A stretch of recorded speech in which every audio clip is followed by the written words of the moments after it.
Aló, buenas noches.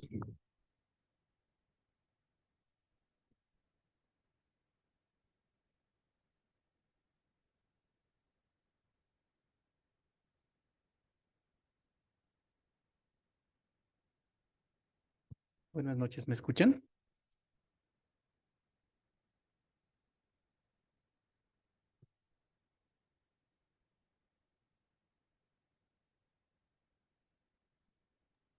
Buenas noches, doctor. Muy bien, creo que se me escucha, ¿verdad?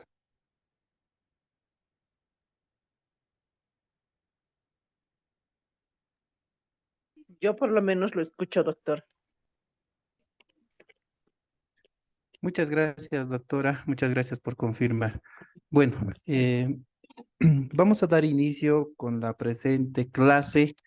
El día de hoy vamos a iniciar un nuevo módulo en la maestría de Derecho Civil y Derecho Familiar que está impartido por la Universidad Pública del Alto. Me voy a presentar. Yo soy el abogado Policarpio Cantuta Quispe. En mi haber profesional, actualmente soy juez en el Departamento de La Paz. Tengo una maestría en Derecho Constitucional y Derecho Procesal Constitucional. Tengo una serie de diplomados en diferentes áreas del derecho. He sido docente de la Escuela de Jueces. Actualmente también sigo participando como docente de la Escuela de Jueces del Estado. También he sido docente de posgrado ya en otras maestrías de esta universidad y también en la Universidad Siglo XX. Entonces, el objetivo, pues, básicamente de estas sesiones es, pues, compartir un poquito los conocimientos y las experiencias que hemos ido adquiriendo, ¿no? A lo largo de nuestra formación profesional, para de esa manera tal vez hacer un análisis crítico del tema que nos toca abordar ahora en este módulo. Concretamente, este módulo que va a abarcar, si no me equivoco, un mes, vamos a ir abordando el tema vinculado a la jurisprudencia en materia civil y materia familiar. Desde luego, para ello habrá que tocar algunos otros temas que son pues temas introductorios, temas conexos que nos van a permitir de alguna manera nosotros abordar mejor este tema que precisamente vamos a iniciar a analizar o a exponer en esta clase, ¿no? Como es la primera clase, pues yo quisiera que nos vayamos conociendo un poco, porque desde luego es importante, ¿no? Esta interrelación entre el docente y todos los que participan en este curso de posgrado. Ustedes entenderán que este tipo de cursos, más allá de tener un enfoque teórico, tiene más un enfoque analítico, ¿no? En todo caso, lo que se trata es precisamente de generar un debate a partir de los diferentes institutos que nos ofrece a nosotros la carrera, ¿no? En todo caso, el derecho. En ese sentido, yo quisiera que nos vayamos presentando para que de esa manera nos vayamos conociendo y a lo largo de la clase, desde luego, ya vamos a ir compartiendo más experiencias, vamos a ir compartiendo algunos puntos de vista que desde luego van a ser también ponderados. Antes de ello, un poquito explicando la metodología de, de este módulo, básicamente lo que vamos a nosotros a hacer son tres tipos de actividades. Uno que es la participación en las clases, ¿no?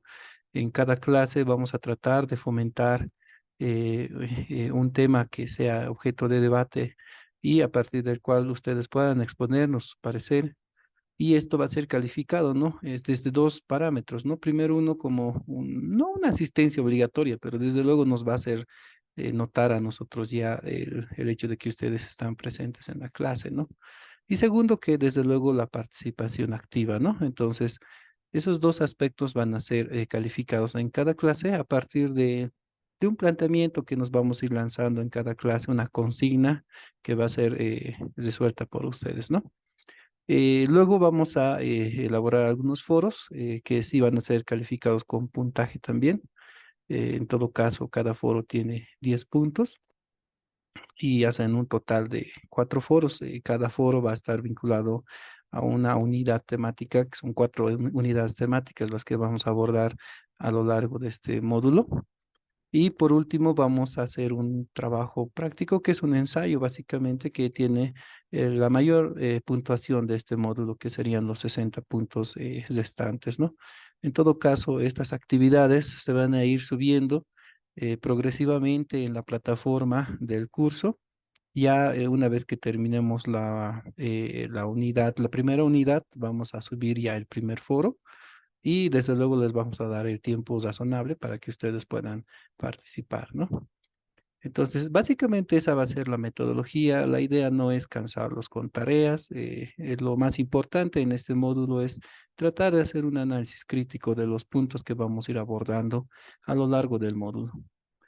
Entonces, sin más que decir, yo quisiera que nos vayamos presentando. Veo que en el aula ahorita estamos alrededor de 11 o 12 personas, ¿no? Entonces, no sé si todos son los participantes de esta maestría o tal vez están algunos ausentes. Me imagino que a lo largo de las clases vamos a ir viendo si algunos se van incorporando también, ¿no?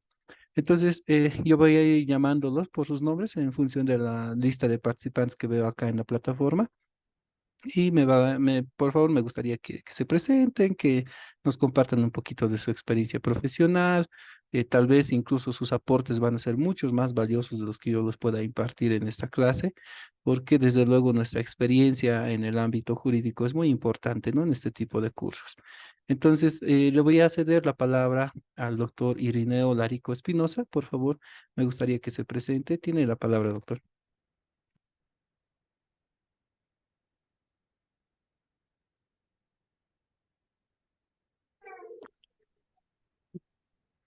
Doctor, buenas noches. Buenas noches, lo escucho, doctor. Doctor, muy buenas noches y muy buenas noches a todos los colegas que están en la clase virtual. Doctor, en principio, mi nombre es Irineo Larico Espinosa, soy de... Actualmente trabajo litigando en la profesión libre en la materia de familiar y civil, doctor. Y me alegra mucho también, doctor, de que nos pueda compartir todos los conocimientos de todas las experiencias laborales que usted tiene y sobre todo en el ámbito que esto que nos apasiona bastante a todos los abogados en el área de derecho. Y me gustaría bastante aprender de usted, ya que hace rato nos ha señalado de que usted es juez y que tiene bastante experiencia en todo la administración de la justicia. Y muy gustoso, doctor, de poder compartir con su persona y bueno, estamos acá para poder aprender algo más, doctor. Muchas gracias. No, gracias a usted, doctor, y un gusto, ¿no? Bienvenido al módulo. Tiene la palabra el doctor Jason Diego Apaza. Buenas noches, estimado doctor, y a todos los compañeros. Bueno, mi nombre es Jason Diego Pasamamani, de profesión abogado. En el plan académico he cursado maestrías en administración de empresas, derecho comercial, otras áreas vinculadas dentro del ámbito del sector público. Mi persona se ha desempeñado prácticamente en el área pública. He trabajado con el Estado en diferentes instituciones. También me he dedicado al tema de la docencia durante 9 años. No voy a indicar qué universidades, por respeto a las mismas, en diferentes áreas. Y hoy por hoy estoy en la profesión libre.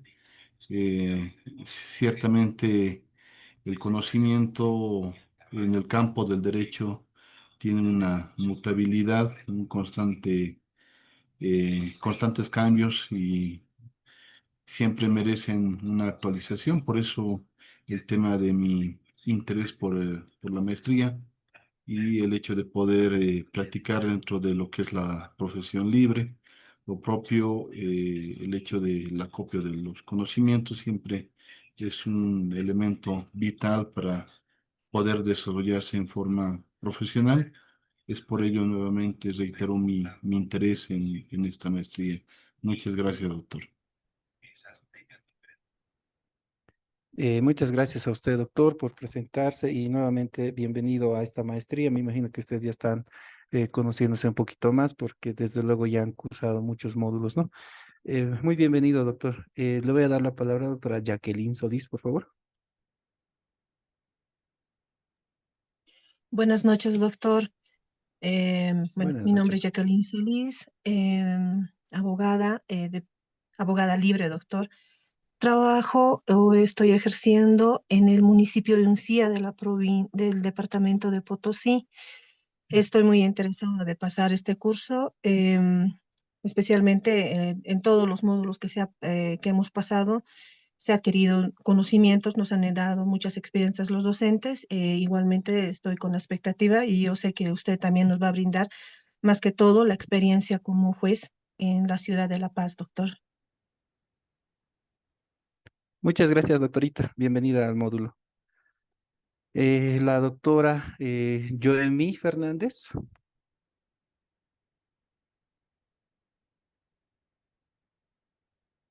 Doctor, buenas noches. Compañeros, buenas noches. Bueno, Mi nombre buenas es noches. Joemi Ivonne Fernández Loaiza. Eh, Actualmente me encuentro trabajando en Derechos Reales de la Ciudad del Alto y pues muy deseosa, ¿no, doctor, de seguir aprendiendo en esta maestría y muy entusiasmada también porque usted nos imparta, ¿no?, sus conocimientos como juez, doctor. Muchas gracias. Gracias a usted, doctorita, y bienvenida. El doctor Juan Zoque. Buenas noches, doctor. Buenas Buenas noches, noches, doctor. compañeros. Bueno, doctor, actualmente me encuentro en la profesión libre en la ciudad de La Paz. Así también he sido funcionario judicial en los juzgados como oficial de diligencias, posteriormente como secretario. Hice también carrera en la administración pública y actualmente, como dije, ya me encuentro en la función pública. Para mí es algo preponderante eh, poder contar con los conocimientos que hasta este módulo hemos tenido, con todos los docentes que nos han impartido sus conocimientos.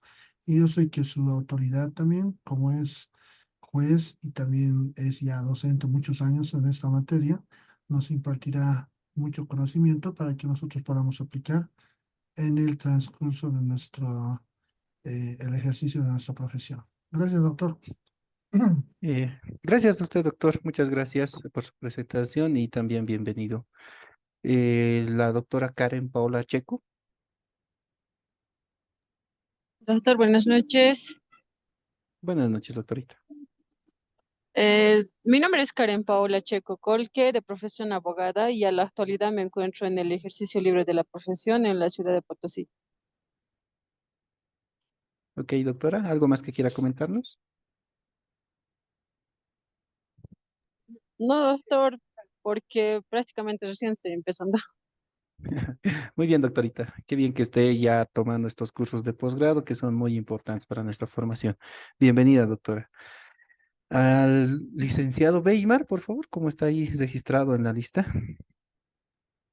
Ah, ¿cómo está? Buenas noches, doctor. Buenas Como noches. dijo, mi nombre es Weimar Felipe Flores.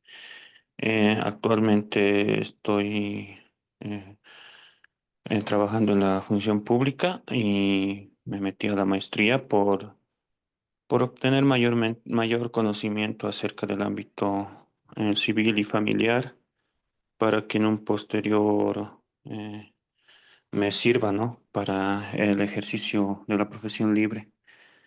Un gusto y un placer conocerlo y conocernos también y darnos el conocimiento, perdón, con respecto a todo lo que vayamos avanzando. Y bueno, también escuchar las experiencias de los compañeros y ya que muy poco de lo civil y familiar se maneja en la función pública. Entonces, solo sería eso, doctor. Ok, doctor, muchas gracias. Bienvenido. La doctora Mayra Rojas. Buenas noches, doctor. Buenas noches, compañeros. Mi Buenas noches, nombre es doctor. Mayra Rojas Salgado. Yo soy de la ciudad de Tarija. Actualmente estoy ejerciendo el cargo de martillera judicial aquí en el distrito y bueno, con respecto al módulo, sé que será un módulo muy beneficioso para mi persona, donde voy a adquirir muchos conocimientos, doctor, con su persona, con usted. Gracias. Gracias, doctorita, a usted. Bienvenida también. La doctora Sonia Rodríguez. Buenas noches, doctor. Mi Buenas nombre es noches, Sonia doctora. Luz Rodríguez Lafuente. Eh, Estoy emocionada con tener un docente como usted, porque espero que absorba y absuelva todas mis cuestionantes que tengo respecto al derecho.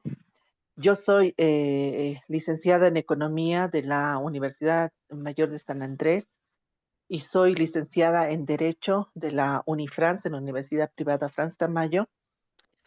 No, eh, actualmente me encuentro en la profesión libre.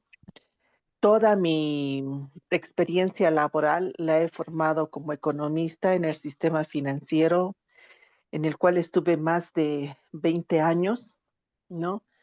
Y bueno, decidí salir del mercado laboral en el sistema financiero y iniciar a adquirir nuevos conocimientos, no solo los adquiridos en la universidad, sino los que me ofrece el mercado laboral independiente en el derecho. Entonces, me encuentro con muchas expectativas, doctor, y en serio espero que nos vaya bien con usted. Gracias. Gracias, doctorita. Y no, pues bienvenida también a la profesión de la abogacía, ¿no? Yo entiendo que usted ya tiene mucha experiencia en el área económica, ¿no? Pero desde luego nos falta fortalecer tal vez algunos conocimientos en el derecho, que vamos a intentar, ¿no? En este módulo precisamente es reforzar. La idea, como les decía hace un momento, es pues generar debate a partir de nuestros conocimientos, ir precisamente absolviendo también algunas dudas y desde luego con nuestra experiencia coadyuvar, ¿no? En lo que se pueda precisamente a partir de sus dudas. A ver, le vamos a dar la palabra al doctor Zeneto Zico. ¿Cómo está, doctor? Muy buenas noches. Buenas noches. Quien le habla el abogado Zenebra Antónico Sarmiento. Soy de la ciudad de Oruro, me encuentro en el ejercicio de la profesión libre.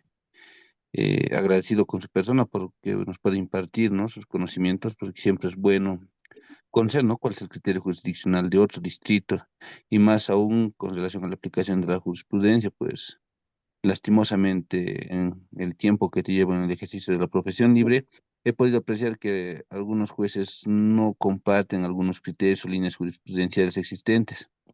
Motivo por el cual, doctor, nuevamente agradecerle por que vaya a impartirnos sus conocimientos, esperando que los mismos sean de mucho beneficio para nosotros.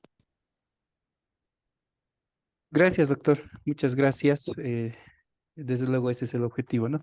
Le vamos a dar la palabra a la doctora Victoria Zíos.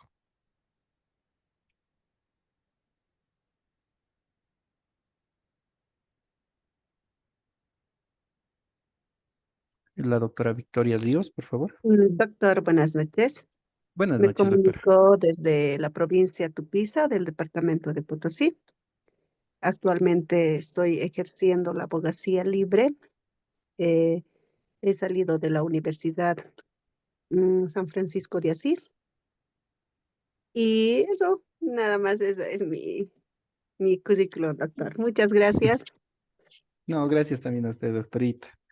No, es muy bonito, ¿no? La ciudad de Sucre. Hemos tenido el gusto también nosotros de estar allá unos buenos años. Gracias a Dios yo he tenido la oportunidad de trabajar en el Tribunal Supremo de Justicia y precisamente a partir de ello, ¿no? Es que nosotros tratamos de compartir los conocimientos que hemos adquirido, ¿no? En las salas del Tribunal Supremo de Justicia. Yo he tenido el gusto de trabajar en la sala civil precisamente como abogado asistente y también subletrado. Entonces, Desde luego ahí nosotros hemos podido un poquito incursionar en lo que es la elaboración de la jurisprudencia propiamente, ¿no? Hemos vivido en carne propia, como quien diría, la elaboración de las líneas jurisprudenciales que van a precisamente establecer directrices para que los jueces puedan interpretar y aplicar la norma acorde, ¿no? A los parámetros que nos establece la Constitución, el bloque de constitucionalidad y todos los instrumentos que nos precisamente sirven para poder nosotros hacer una correcta aplicación de la norma. Bueno, en vista que ya nos hemos presentado todos, salvo que falte alguien, no se me puede hacer notar, tal vez, no le he llamado.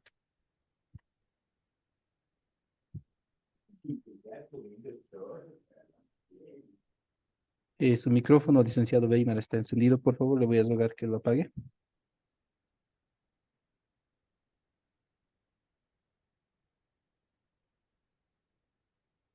Muy bien. A ver, vamos a compartir las diapositivas. Por favor, denme un segundito.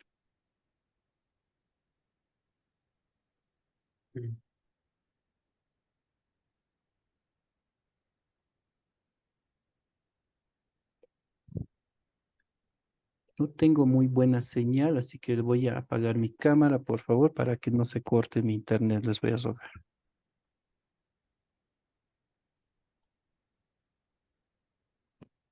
Bueno, a ver. em, Siempre es importante ir marcando, como quien dice, rayando un poco la cancha, ¿no? Para que así podamos nosotros comprender tal vez cómo va a ser la hermenéutica de nuestras clases a lo largo de este módulo. Eh, Básicamente, el día de hoy lo que vamos a hacer nosotros es recapitular un poco los conocimientos que tenemos desde la universidad, ¿no? El objetivo de esta clase básicamente va a ser conocer un poquito, o más bien recapitular, como les decía, este tema concerniente a las fuentes del derecho, porque precisamente vamos a partir de lo macro, ¿no? De lo grande, para luego poder aterrizar en lo que se entiende por jurisprudencia. Como les había indicado al principio de esta clase, yo quisiera que ustedes vayan precisamente compartiéndome sus dudas, sus experiencias en todos los temas que vayamos a abordar. Y a partir de ello tal vez podemos generar o enriquecer mucho más nuestro aprendizaje, ¿no? Porque desde luego repetir conceptos por veces no nos sirve porque los podemos leer en un texto, ¿no? Sin embargo, no está por demás recapitular estos temas, ¿no? Entonces, como les decía, rayando un poquito la cancha para esta clase, lo que vamos a hacer el día de hoy es hablar precisamente sobre las fuentes de derecho. ¿Y esto con qué objetivos? Nos hemos planteado 4 objetivos concretamente para esta clase. Primero, para tener una comprensión clara de lo que es las fuentes del derecho, porque es a partir de eso que nosotros vamos a poder comprender un poco mejor lo que es el tema de la jurisprudencia como fuente generadora de derecho, ¿no? Luego vamos a conocer un poquito sobre las fuentes más tradicionales que ya las hemos ido conociendo en la universidad. Vamos a analizar, este tema es muy importante, vamos a analizar un poco sobre el modelo de control de constitucionalidad que exige nuestro Estado actualmente. ¿Por qué? Porque es muy importante observar el rol del juez dentro de este modelo de constitucionalidad. Como ustedes van a poder advertir cuando lleguemos a ese punto, el juez en este nuevo modelo, porque estamos en un nuevo sistema constitucional, llamémoslo nuevo modelo constitucional, neoconstitucionalismo o nueva generación del constitucionalismo, como algunos autores lo denominan, el juez ya cumple un rol mucho más importante de lo que tal vez cumplía anteriormente. Y con esto, pues nosotros vamos a tratar de aterrizar en lo que precisamente es la jurisprudencia como una fuente del derecho, ¿no? Entonces, como les decía, para poder iniciar, voy a apagar mi camarita, se está cortando mi señal. Bueno,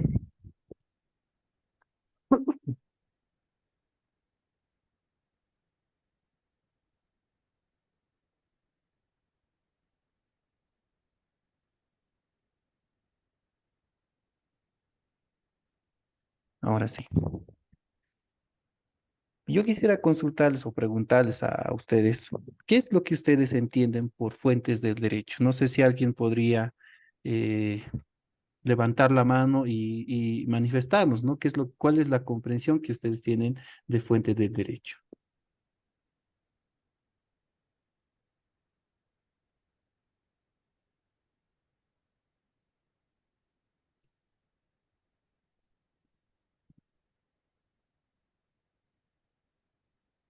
Licenciado Weimer, su micrófono está encendido. Si va a participar, levante la manito, por favor. Bueno, creo que no tenemos voluntarios. A ver, cuando hablamos nosotros de las fuentes del derecho, estamos hablando concretamente de una cuestión que está vinculada al origen de las normas jurídicas, es decir, a la razón de ser de nuestro ordenamiento jurídico. Llamémoslo ley, por ejemplo, ¿no? El origen de la ley. Por eso es que cuando hablamos de las fuentes del derecho, nosotros estamos hablando de tres tareas importantes, ¿no? Una que es la de crear, otra que es la de interpretar y otra que es la de aplicar. Entonces, cuando estamos hablando de las fuentes del derecho, nosotros tenemos que hacernos la idea de que las fuentes del derecho nos van a permitir primero crear la normativa que va a regular precisamente la conducta de la sociedad dentro de un determinado estado o nación.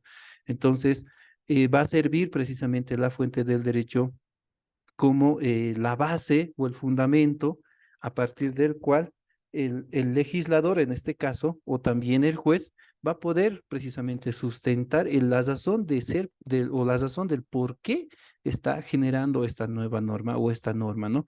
Entonces, ahí precisamente la razón, ¿no? O más bien la importancia de la fuente del derecho. También nos va a permitir hacer esta otra tarea, que es la de interpretar la norma. Las fuentes del derecho no solamente sirven para crear o para sustentar la creación de una norma, también sirven para interpretar estas normas o las normas que ya están creadas, porque precisamente nosotros, a partir de la fuente de una determinada norma, vamos a entender la razón de ser de esta norma.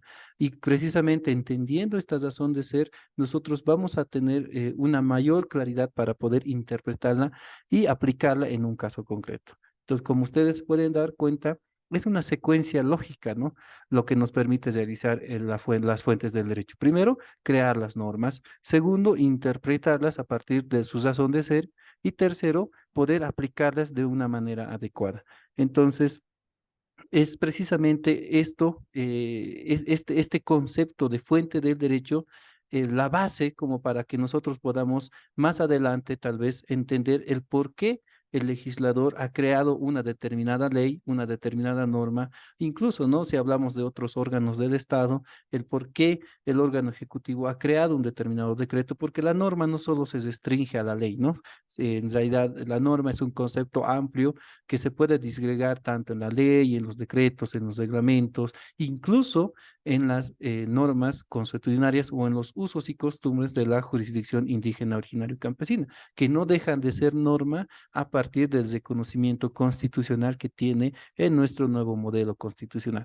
Entonces, todos estos elementos que van a ser la razón de ser de esas normas se van a constituir precisamente en las fuentes o el motivo por el cual se ha creado una determinada norma.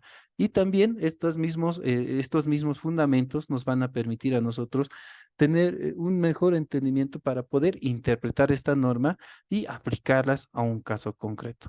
Y a partir de todo esto, las fuentes del derecho nos van a permitir a nosotros crear precisamente principios y normas que van a regular la convivencia de una determinada sociedad.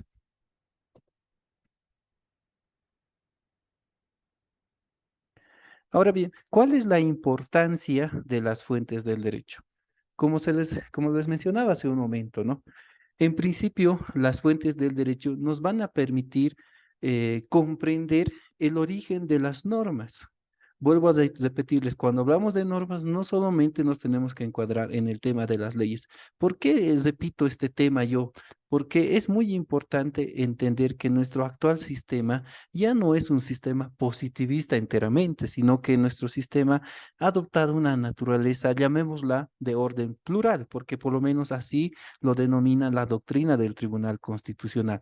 Entonces, al tener este enfoque plural, ya no podemos nosotros restringirnos solamente al hablar de ley cuando estamos haciendo mención de la norma. La norma, vuelvo a reiterarles, implica la ley, implica los decretos, implica los reglamentos, implica los usos y costumbres o normas consuetudinarias de la jurisdicción indígena originaria. Entonces, las fuentes del derecho precisamente a nosotros nos van a permitir comprender el origen de estas normas, ¿no? El por qué han creado estas normas, cuál es el fundamento de la creación de estas normas.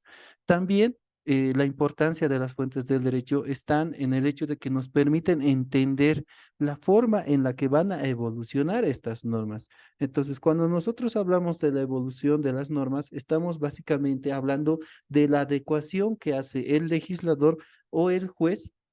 ¿Y por qué lo meto al juez? También me van a entender más adelante cuando hablemos del modelo actual que rige nuestro sistema constitucional, porque ya no solo es el legislador el creador de la norma.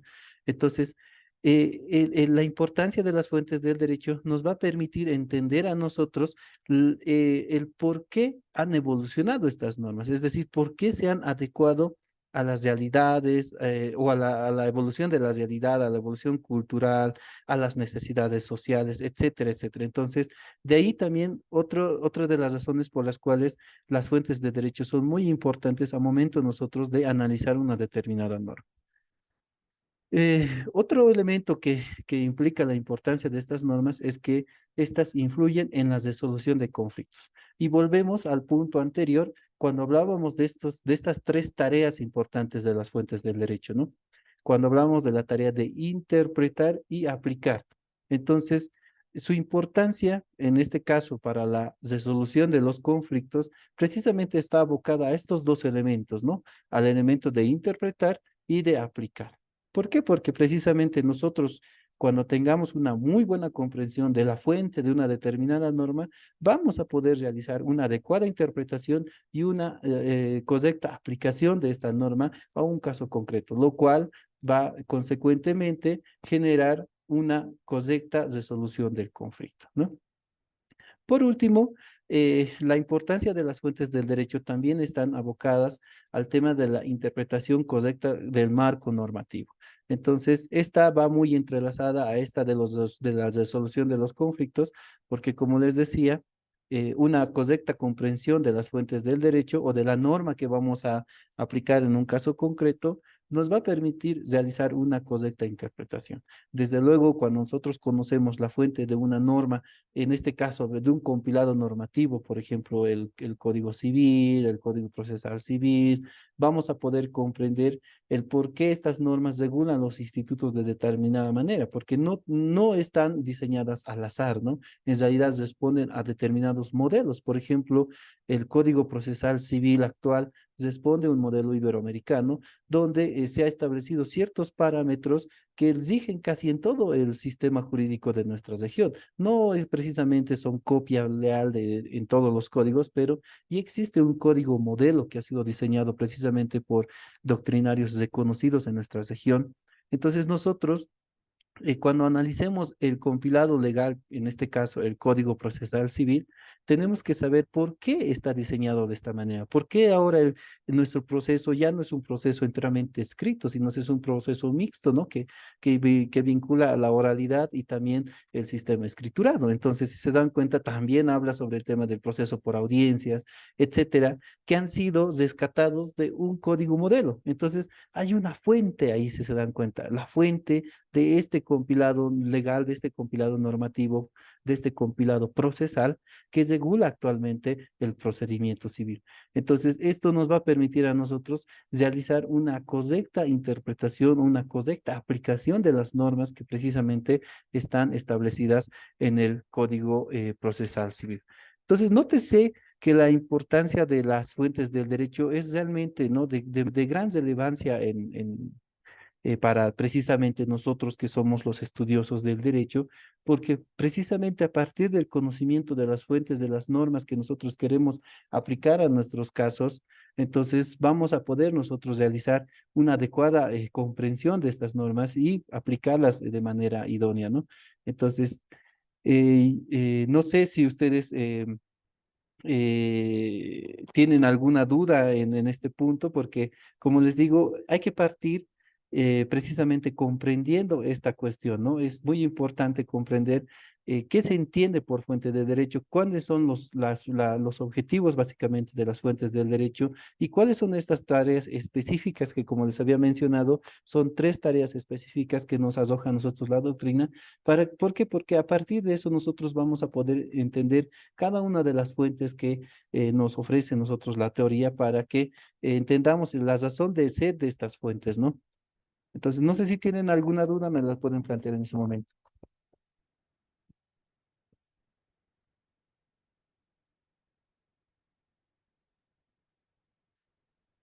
Bueno, en vista de que no hay dudas, vamos a continuar con la clase. Ahora bien, una vez que hemos comprendido eh, podemos decir tal vez la definición o el concepto de las fuentes del derecho. Entonces vamos a hablar un poquito sobre la clasificación de estas fuentes y concretamente de las fuentes tradicionales que nosotros, como les decía a un principio, hemos ido conociendo a lo largo de nuestros estudios, ¿no? En la universidad y obviamente en el ejercicio de nuestra profesión, ¿no?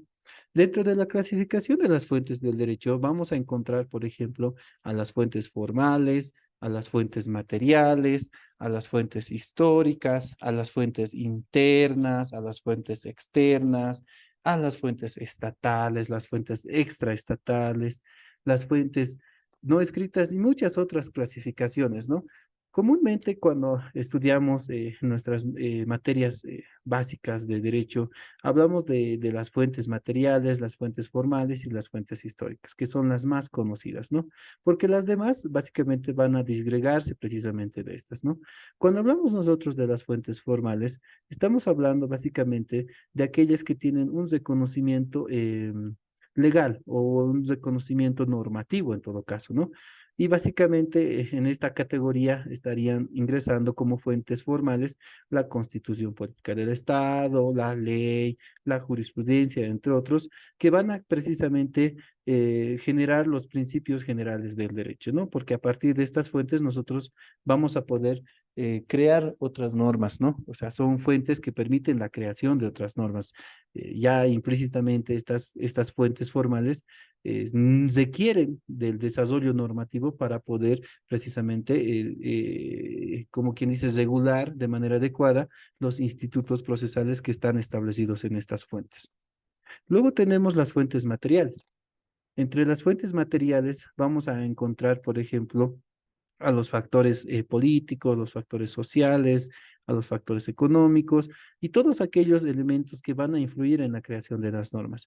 Estas fuentes básicamente no van a generar normas por sí mismas, ¿no? A diferencia de las fuentes formales que por sí mismas están vinculadas a la creación de otras normas, ¿no? Por ejemplo, la Constitución Política del Estado requiere del desarrollo legislativo para que se puedan regular los diferentes institutos que están establecidos en su parte orgánica y en su parte dogmática, ¿no? Entonces, ya de por sí estas fuentes formales requieren de la creación de otras normas, ¿no? O sea, ya generan la creación de otras normas. En cambio, las fuentes materiales no precisamente van a generar otras normas por sí mismas, sino más bien van a servir como base para la elaboración de otras normas, ¿no? Para las leyes, para los reglamentos, para los decretos, etcétera, etcétera. Y finalmente las fuentes históricas, básicamente en estas están aquellos, llamémoslo, antecedentes, códigos, documentos u otros elementos que han servido de inspiración, ¿no? Para el legislador, para precisamente poder crear una determinada norma, ¿no? Entonces ahí, por ejemplo, ingresarían tal vez algunos códigos en materia civil, ¿no? Que han regulado ya de alguna manera algunos institutos y han sido rescatados esas regulaciones en nuestros actuales códigos, ¿no? Entonces son fuentes históricas precisamente para la creación de la norma, ¿no? Les voy a rogar un segundito, por favor. Estoy recibiendo una llamada en este momento. Les ruego un minutito.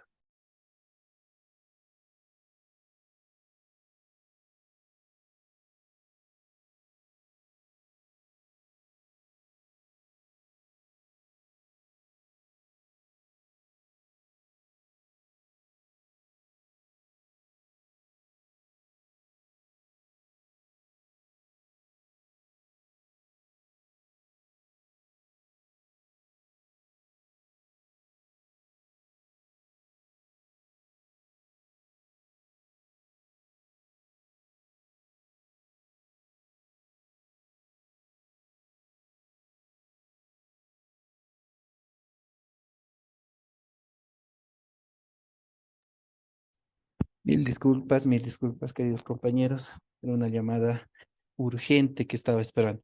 Bueno, entonces, como les decía, ¿no? Básicamente, cuando estamos hablando de esta clasificación, estamos haciendo referencia a las diferentes modalidades en las cuales puede encajar una determinada fuente, ¿no? Las fuentes que nosotros precisamente ya conocemos. Como les decía, habitualmente hablamos de las fuentes formales, de las fuentes materiales, hablamos de las fuentes históricas. Entre las fuentes internas y externas, ya como lo dice su nombre, pues se van a encontrar precisamente dentro de las internas los textos normativos internos y dentro de las externas aquellos instrumentos internacionales que precisamente nos van a permitir a nosotros codificar, ¿no? O de alguna manera elaborar nuevas normas para regular o para más bien regular la conducta interna de nuestra sociedad, ¿no? Lo mismo en las fuentes estatales y extraestatales, ¿no? Ya cuando hablamos de las fuentes no escritas, volvemos a este punto que yo les decía es muy importante en nuestro nuevo o nuestro actual modelo constitucional y estamos haciendo referencia a el tema de las normas de la jurisdicción indígena, originaria y campesina, porque más normas escritas, más normas no escritas más bien, tal vez las podemos encontrar en la costumbre, ¿no? Pero habitualmente este tipo de fuentes las vamos a encontrar en la jurisdicción indígena, originario y campesinos, que hoy en día, desde luego, ya son muy relevantes porque son de vital importancia a tiempo de hacer la interpretación o la aplicación de una determinada norma.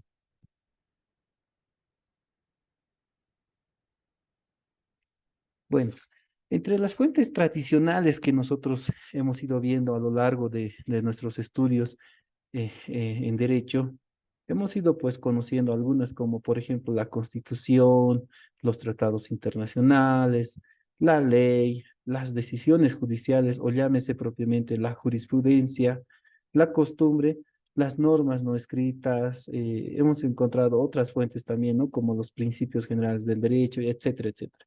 Entonces, en esta clase vamos a tratar de desarrollar algunas que considero son las más importantes, porque desde luego a partir de ello vamos a tener una mejor comprensión de lo que son las fuentes del derecho, ¿no? Desde luego la más importante para nosotros es la Constitución. ¿Por qué decimos que la Constitución es una fuente del derecho?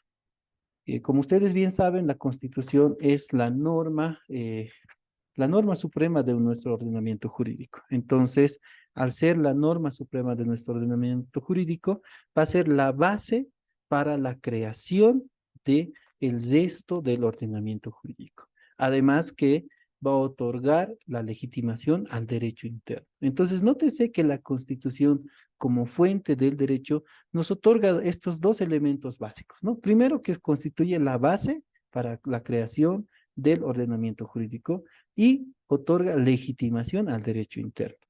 Entonces, ¿por qué decimos que es la base de la creación del resto del ordenamiento jurídico? Porque precisamente al ser la Constitución la norma suprema, le va a establecer los principios fundamentales, va a establecer los derechos y las garantías, asimismo va a establecer la estructura del Estado, ¿no? Entonces, todos estos elementos, desde luego, a nosotros nos permiten generar normas, ¿no? De desarrollo que precisamente van a permitir regular de alguna mejor manera los institutos que están regulados en la propia Constitución.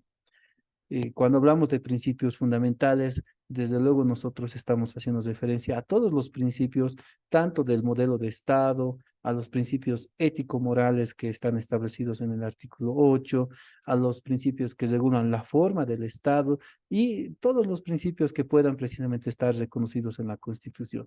Estos principios van a ser precisamente fuente generadora de normas, ¿no? Porque como les decía, no solamente el legislador es el actual creador de normas, sino también lo es el juez, ¿no? Por eso es que también la Constitución establece quién o quiénes pueden ser los creadores del derecho, ¿no? Y ya no se restringe nuestra nueva Constitución solamente al poder legislativo o al órgano legislativo, sino también le da esta facultad al órgano judicial y desde luego al Tribunal Constitucional, ¿no? Que es el máximo garante de la Constitución. También va a establecer los derechos y las garantías, ¿no? Y a partir de estos derechos como la vida, la libertad, la propiedad, el debido proceso, que es una garantía jurisdiccional, va a permitirse precisamente realizar o más bien generarse, ¿no? Entendimientos jurídicos o criterios judiciales que van a permitir precisamente la creación de reglas o de subreglas, de normas adscritas que van a regular las conductas, ¿no? Estas van a constituir precisamente precedentes jurisprudenciales que desde luego se constituyen en normas, ¿no? Si bien no las podemos catalogar como leyes, siguen siendo normas porque van a regular la conducta de la sociedad en determinados casos que por la vinculatoriedad que tienen que ser aplicadas en los demás casos, ¿no? Entonces, nótese también que los derechos y las garantías que nos establece la Constitución van a constituir la base para la creación del resto del ordenamiento jurídico. Por otra parte, va a establecer la estructura del Estado, es decir, toda la parte orgánica de la Constitución, ¿no? Como nosotros sabemos, la Constitución tiene dos partes, ¿no? Una parte dogmática y una parte orgánica. Precisamente dentro de la parte dogmática están, ¿no? Los principios fundamentales y los derechos y las garantías constitucionales, ¿no? Los derechos fundamentales y las garantías constitucionales. Y dentro de la parte orgánica está precisamente la estructura del Estado, ¿no?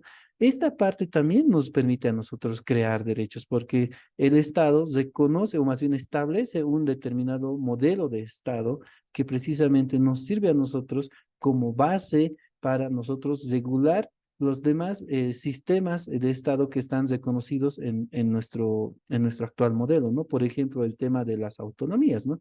Que nos van a permitir establecer las competencias que tiene el nivel central, el nivel departamental, el nivel municipal. Y a partir de estas competencias que están establecidas en la Constitución, es que tanto el nivel departamental, el nivel central como el nivel municipal van a poder generar sus propias normas, ¿no? Como ustedes bien saben, a partir del régimen autonómico, pues cada uno de estos ¿cómo se llaman?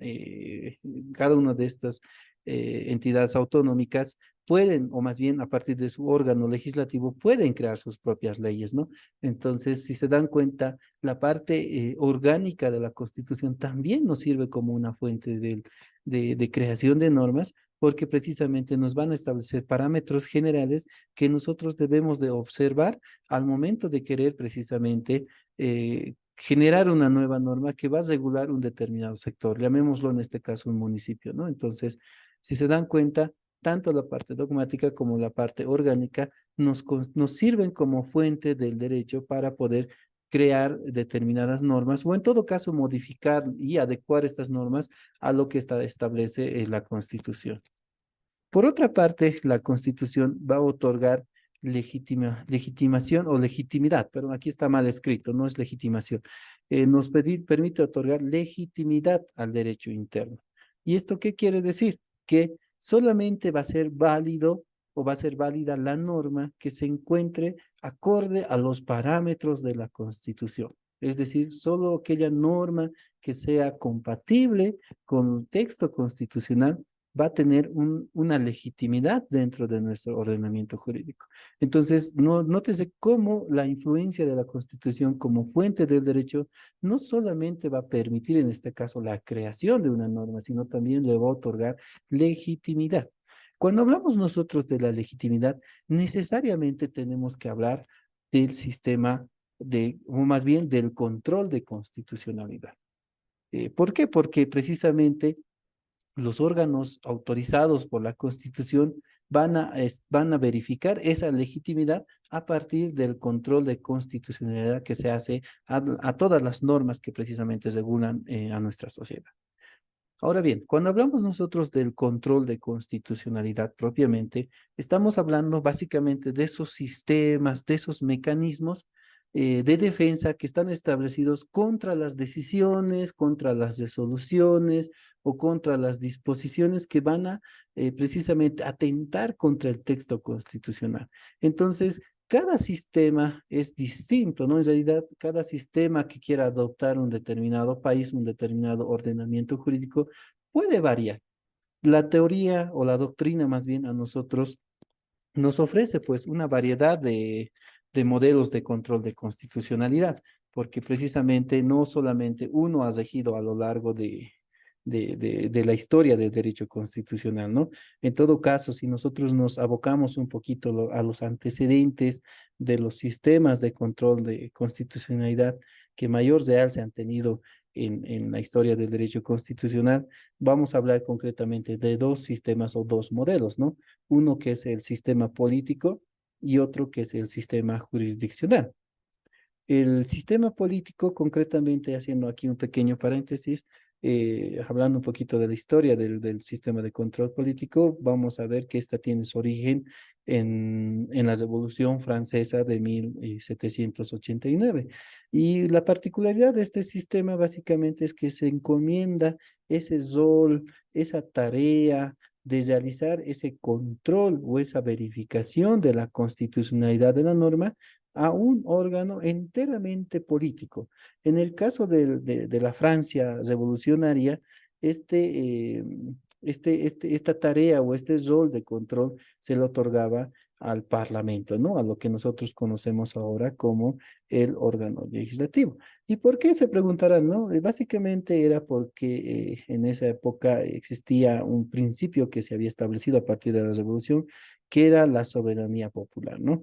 La soberanía popular básicamente implicaba que era el pueblo quien definía todo lo que tenía que regir el Estado, ¿no? Entonces, ¿qué mejor órgano que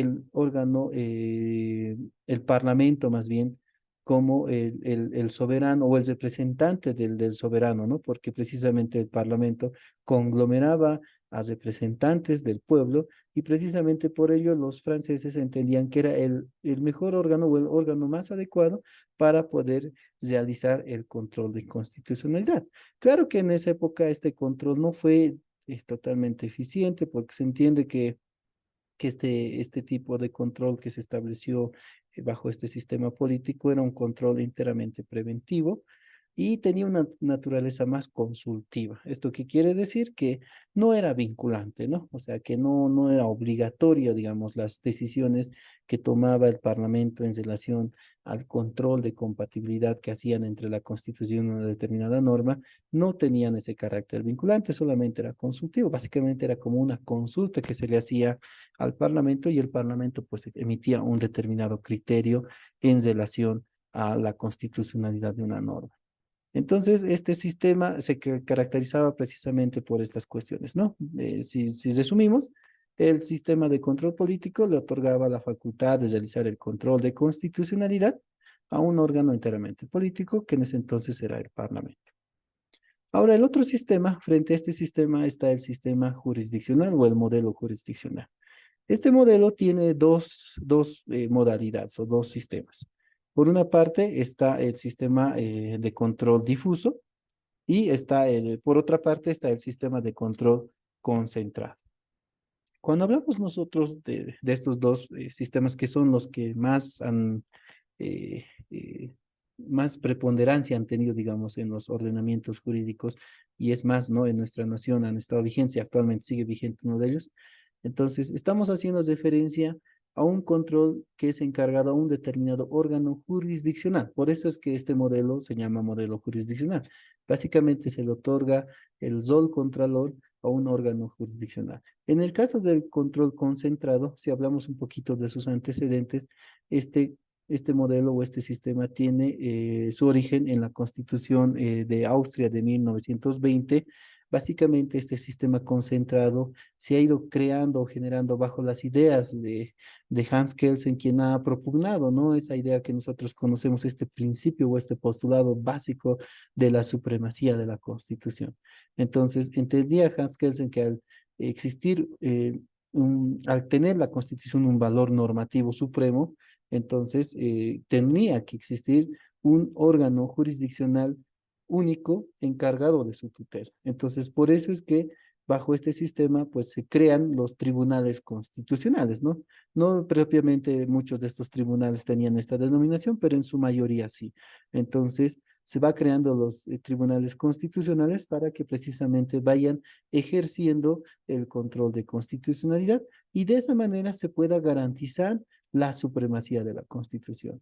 Desde luego, cuando nosotros hablamos de la supremacía de la Constitución, estamos hablando, ¿no?, de esa pirámide ficticia de Kelsen que nos han enseñado en la universidad, que propiamente no es una pirámide, pero nos habla básicamente del valor normativo de la Constitución, es decir, de ese carácter supremo que tiene la Constitución.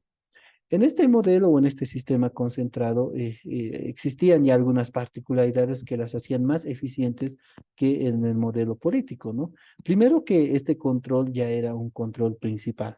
¿Por qué era un control principal? Porque precisamente se activaba a partir de una acción concreta, es decir, una acción jurisdiccional abocada propiamente al análisis de la constitucionalidad de una norma. Lo que sucede actualmente, ¿no?, con nuestro actual sistema, está la acción de inconstitucionalidad concreta, no, perdón, la abstracta, que precisamente está abocada para realizar un ejercicio de control de constitucionalidad por parte del Tribunal Constitucional. Entonces, por eso es principal, es decir, que esta acción propiamente era impetrada para poder generar este control de constitucionalidad.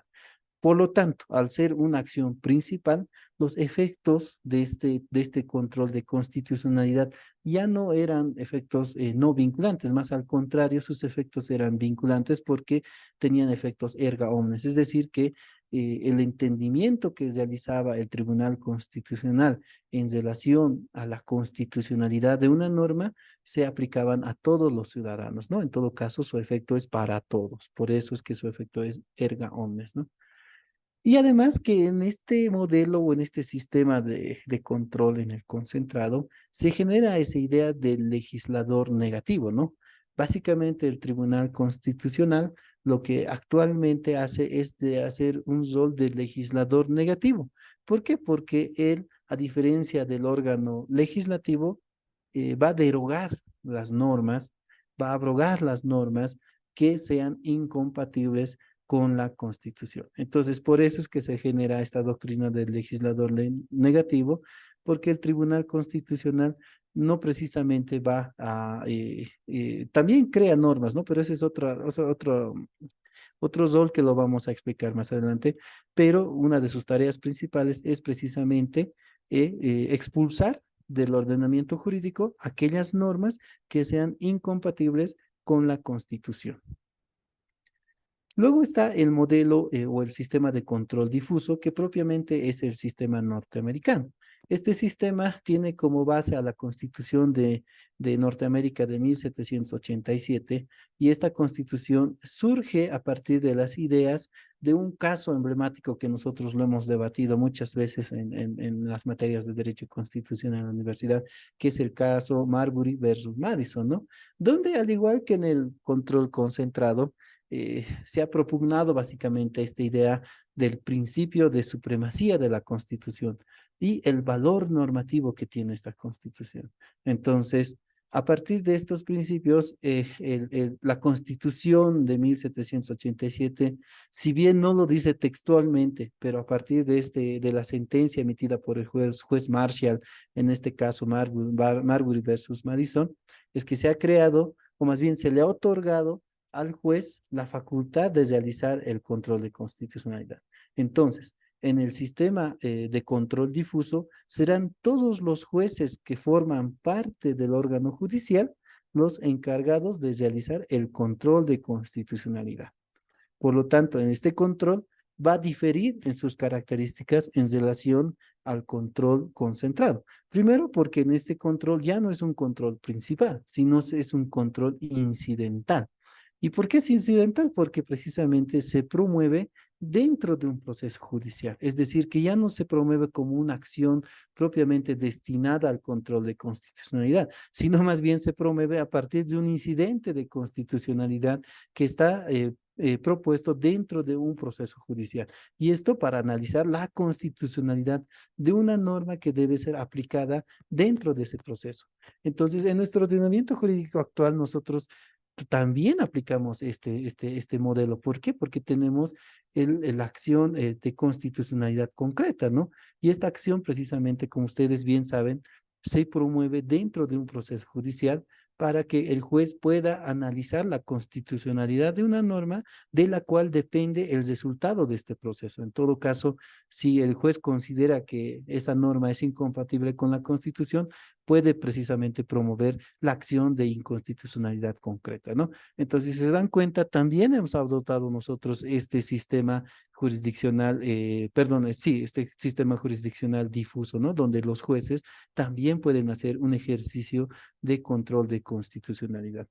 Ahora, en lo que respecta a los efectos, como en este modelo no es promovido el tema de el debate de la constitucionalidad a partir de una acción principal, entonces sus efectos no son erga omnes, son interpartes, porque precisamente como es promovido dentro de un proceso judicial, únicamente va a afectar a los que están participando como partes dentro de un proceso judicial, es decir, a los que forman parte del caso concreto. Claro que en este punto ya existe un debate, ¿no? Hace mucho tiempo, porque si bien la doctrina, la teoría indica que los efectos son interpartes, también surgió frente a esto la doctrina del precedente, ¿no? ¿Y por qué hago notar esta situación? Porque nosotros básicamente vamos a estudiar el precedente a lo largo de todo este módulo.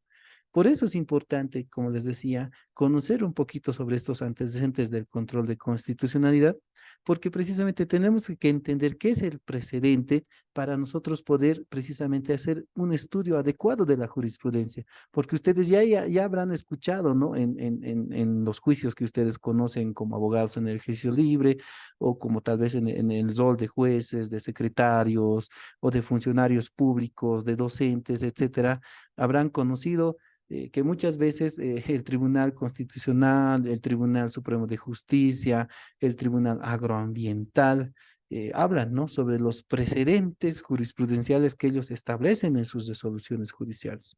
Entonces, a nosotros precisamente como materia, como módulo, nos interesa el estudio del precedente. Entonces, en este modelo de control de constitucionalidad, que es el difuso, es precisamente donde se promueve la doctrina del precedente. Y básicamente lo que dice este modelo o este sistema de control, dice que el precedente son las normas o las reglas adscritas que son establecidas a partir de la interpretación que realiza el juez de una determinada norma en un caso concreto. Entonces, como existe analogía con otros casos, nace un efecto de vinculatoriedad. La vinculatoriedad horizontal o la vinculatoriedad vertical, que también las vamos a ver más adelante. Entonces, nace ese efecto.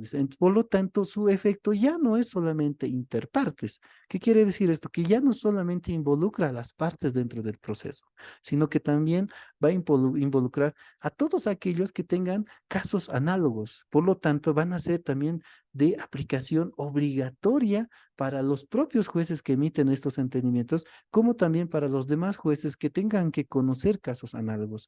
De ahí la importancia del precedente. ¿Por qué? Porque se va a establecer un determinado precedente en un caso concreto y este precedente, por la analogía, va a tener que también ser aplicado en otros casos que estén vinculados a hechos similares, ¿no? Entonces, de ahí como que se rompe un poco esta característica del efecto interpartes y adquiere nomás también un rasgo de efecto erga omnes, digámoslo así, el tema de las resoluciones o del ejercicio de control de constitucionalidad que se realiza en el modelo de control difuso. Entonces, nótese la importancia, ¿no? De estos modelos, porque precisamente a partir de ello se va a tener una comprensión muy adecuada, digamos, de lo que es la jurisprudencia propiamente, inclusive en nuestro sistema actual. Ahora, en Bolivia, como ustedes habrán también estudiado cuando hemos cursado la materia de derecho constitucional, en Bolivia pues hemos adoptado todos estos sistemas de los que hemos hablado ahorita, ¿no? En un principio, en la Constitución de 1826, hemos adoptado nomás nosotros el sistema de control político porque esta constitución le otorgaba la tarea o el rol contralor a lo que se denominaba en ese entonces la Cámara de Censores. Como ustedes bien saben, la Cámara de Censores era una de las cámaras que formaba parte del poder legislativo. Entonces, muy adecuado al modelo francés, al modelo de la Revolución Francesa de 1789, la Constitución Política del Estado de Bolivia de 1826, ha decidido otorgar esta tarea a la Cámara de Censores. Desde luego, este sistema fue reemplazado ya por el sistema difuso, en este caso a partir de la Constitución de 1851, que decidió otorgarle esta tarea de Contralor a la Corte Suprema de Justicia, ¿no? En ese entonces, actualmente Tribunal Supremo de Justicia. No, lastimosamente este sistema difuso no tuvo muy buenos resultados porque a la fecha, si bien existen algunos precedentes, son muy escasos en realidad, donde se puede advertir que la Corte Suprema de Justicia hizo realmente un control de constitucionalidad de algunas normas. Creo que existen uno o dos casos emblemáticos, pero después no han existido más casos, no existen antecedentes que nos puedan dar cuenta a nosotros que el modelo o el sistema difuso tuvo, ¿no?, gran relevancia en la historia constitucional de nuestro país. Ya posteriormente, a partir de la reforma constitucional de 1994, Bolivia ha decidido adoptar el sistema de control concentrado. ¿Y por qué? Porque precisamente en este modelo, en esta reforma constitucional es que se ha decidido crear el Tribunal Constitucional. Entonces, como nosotros hemos podido ver en el modelo concentrado, precisamente lo que se rescata, o más bien lo que se pregona, es la idea de crear un tribunal especializado para que conozca todos los asuntos de la constitución, perdón, del control de constitucionalidad de las normas, ¿no? Entonces, es precisamente a partir de esta reforma que nosotros hemos implementado este modelo de control concentrado, el cual sigue perviviendo a la fecha, ¿no? Actualmente nosotros podemos decir que tenemos un sistema de control jurisdiccional concentrado, pero que tiene un carácter o una característica muy particular, que es precisamente esta característica de lo plural. La Constitución Política del Estado de 2009 precisamente trata, ¿no?, de refundar el modelo de Estado que se tenía hasta ese entonces. Y lo que hace básicamente es establecer que este nuevo modelo de Estado está sustentado en tres pilares fundamentales, que son la interculturalidad, la descolonización y el pluralismo jurídico. Entonces, cuando habla de estos tres conceptos, lo que hace básicamente es establecer un nuevo modelo constitucional que tiene una característica plural, porque a nosotros lo que nos interesa más es el tema del pluralismo jurídico. Entonces, con esta nueva constitución, lo que se hace es marcar el inicio de una nueva generación del constitucionalismo en Bolivia. Por eso les decía hace rato, existen autores que lo llaman neoconstitucionalismo o nueva generación del constitucionalismo. Lo que caracteriza a este nuevo nuevo modelo constitucional en relación a los anteriores sistemas constitucionales es que en este nuevo modelo, básicamente lo que se hace es adoptar un modelo de control plural. Entonces, donde se rescatan los elementos o las características del sistema de control concentrado, pero se añade este elemento plural, como les decía. Ahora, ustedes me dirán que solamente este tema tal vez es un tema enteramente teórico, ¿no? En realidad, parte de la doctrina propuesta de una de las autoras bolivianas muy conocidas, que es la doctora María Elena Tart. Pero sin embargo, este modelo ha sido ya reconocido por la jurisprudencia del Tribunal Constitucional propiamente. Nosotros tenemos sentencias constitucionales hito en relación a este tema del sistema de control de constitucionalidad de orden plural. Por ejemplo, está la sentencia constitucional 1227/2012 del 7 de febrero, del 7 de septiembre, que precisamente va a establecer este sistema de control como el nuevo modelo o el nuevo sistema que rige nuestro actual modelo de control de constitucionalidad. Luego tenemos a la sentencia constitucional 2143/2012 de 8 de noviembre y asimismo la sentencia 334/2013 del 18 de marzo, que van a tratar de destacar el valor axiológico de la Constitución. ¿Y por qué hacemos mención del valor axiológico de la Constitución? Precisamente en esta parte del valor axiológico se rescata la importancia de los principios y de los valores que van a estar establecidos en la Constitución, dentro de los cuales, como ustedes pueden ver, concretamente en el artículo 8, también se encuentran los principios ético-morales que propiamente responden a las diferentes naciones que configuran a nuestro Estado plurinacional de Bolivia. Entonces, con esto, lo que hace esta nueva configuración del sistema de control de constitucionalidad es decir una cosa concreta, ¿no? Y lo que dice es que el control de constitucionalidad bajo la directriz de la Constitución del 2009 ya no solamente se realiza a partir de las normas positivas. Es decir, hemos dejado atrás este sistema, este estado positivista donde nosotros básicamente le dábamos preponderancia al principio de legalidad, ¿no? Únicamente regía el principio de legalidad. ¿Por qué? Porque ahora bajo este valor axiológico de la Constitución, también se garantiza la vigencia plena de todos los derechos y todas las normas que están vinculadas a las demás jurisdicciones, en este caso concretamente a la jurisdicción indígena, originaria y campesina. Por lo tanto, dice, ¿no? El control de constitucionalidad ya no se realiza solamente a partir de las normas positivas, sino también de aquellas normas que no están escritas, ¿no? Que, como les vuelvo a reiterar, son, o las, más bien las que corresponden a la jurisdicción indígena, originaria y campesina. Entonces, en este nuevo sistema de control de constitucionalidad de orden plural, se estructura, ¿no? Un diseño o una estructura que tiene un orden vertical. Como ustedes pueden ver en el gráfico, lo que establece este nuevo sistema de control de constitucionalidad es básicamente otorgarle ciertos roles a las instituciones encargadas de velar por la vigencia plena de la Constitución. Primero, en la cúspide lo posesiona al Tribunal Constitucional como el último y el máximo garante de la Constitución y el único facultado para expulsar la norma que se considere inconstitucional, en todo caso, aquella norma que se considere contraria a la Constitución política del Estado.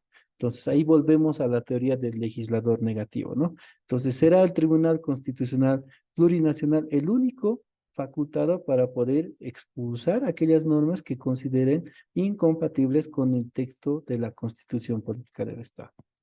En un compartimento intermedio encontramos a los tribunales y a los jueces de garantías. Actualmente este rol lo cumplen las salas constitucionales, ¿no? En los tribunales departamentales. También en las provincias, los jueces que tienen precisamente la facultad de conocer las acciones de libertad y las acciones de amparo constitucional. Entonces, concretamente, los jueces de garantías son aquellos encargados de velar por las garantías jurisdiccionales, ¿no? Las garantías jurisdiccionales que están establecidas en la Constitución Política del Estado y van a ser precisamente los segundos garantes de la Constitución. Pero los más importantes se encuentran en la base, ¿no? Y son los que nos interesan a nosotros. En la base dice este sistema que se encuentran los jueces, las autoridades administrativas y las autoridades de la jurisdicción indígena, originaria campesina. ¿Por qué? Porque en este sistema ellos van a ser los primeros garantes de la Constitución política del Estado. ¿Y cómo son garantes de esta Constitución? Precisamente a partir del rol de interpretadores de la norma, a partir de los parámetros de la Constitución. Existe una directriz dentro del derecho constitucional que dice que los jueces tienen que realizar el control de constitucionalidad a partir de la interpretación desde y conforme la Constitución política del Estado. Entonces, ¿qué implica todo esto? Si ustedes se pueden dar cuenta, precisamente ahí es donde surge este tema de la jurisprudencia, ¿no? Porque si bien el Tribunal Constitucional genera jurisprudencia, en este módulo no vamos a analizar propiamente la jurisprudencia del Tribunal Constitucional, sino vamos a analizar la jurisprudencia que es emitida por los jueces ordinarios y tal vez de asomo por los jueces agroambientales, ¿no? Y también vamos a hacer mención un poquito a los criterios jurisprudenciales, llamémoslo así, que son emitidos dentro de la jurisdicción indígena y campesina. Entonces, si se pueden dar cuenta ustedes, este rol que le asignan este sistema de control a los jueces, ordinarios, a los jueces agroambientales y a las autoridades indígenas, originarios y campesinos, es muy importante a tiempo de hablar de la jurisprudencia. Precisamente a partir de este rol que se les otorga a ellos, es que ellos van a poder generar jurisprudencia que en lo posterior se va a convertir en precedentes jurisprudenciales y directrices de interpretación de las normas, ¿no? Entonces, con todo esto, como ustedes podrán observar en el cuadro, ya resumiendo de alguna manera los aportes que tiene la Constitución como fuente del derecho, es que precisamente vamos a resumir indicando que la Constitución es fuente del derecho porque primero es la norma suprema del sistema jurídico. Como lo hemos dicho, rige el principio de primacía de la Constitución, rige el valor normativo de la Constitución como parámetros base para que precisamente se pueda hacer la creación de la norma o darle validez a las normas que ya están creadas, ¿no? Después, la Constitución es fuente del derecho porque reconoce precisamente los derechos, también establece los deberes, establece las garantías, los valores que van a constituir también en los fundamentos para la creación, la interpretación y la aplicación de las normas. Posterior a ello es fuente porque organiza y limita el poder público, ¿no? Lo que les decía, ¿no? Estructura, más bien, básicamente organiza la estructura del Estado, ¿no? La parte orgánica de la Constitución. Luego sirve de base para la producción de todas las normas. Eso ya, como lo habíamos dicho, es básicamente la finalidad concreta de la Constitución, porque es la base que va a sustentar toda la creación o el desarrollo legislativo que va a estar vinculado a regular los institutos que están inmersos en la Constitución. Por último, va a garantizar la coherencia y la unidad del ordenamiento jurídico.